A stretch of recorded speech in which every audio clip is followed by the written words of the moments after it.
Governor Faisal करीम कुंडी और वफाकी वजीर अताउल्लाह तारड़ ने खैबर पख्तूनख्वा में अमन व अमान के खराब सूरत हाल पर इजहार तशवीश किया है। दोनों रहनुमाओं ने मुलाकात में अमन की बहाली के लिए मुश्तरका काविशों पर जोर दिया। इस पर हम बात करेंगे डॉन न्यूज़ इस्लामाबाद के चीफ रिपोर्टर सनाउल्लाह खान से। सनाउल्लाह, बताइएगा इस मुलाकात में किन उमूर पर गौर हुआ?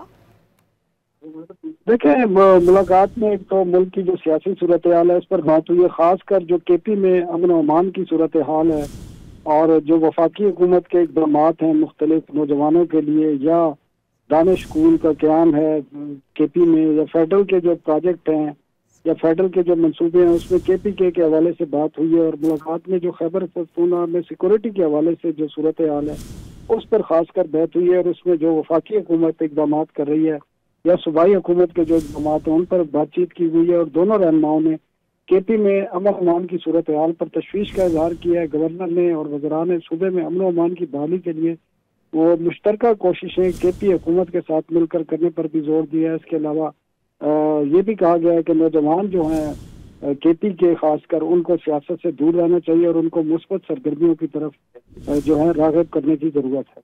जी, बहुत शुक्रिया सनाउल्लाह खान।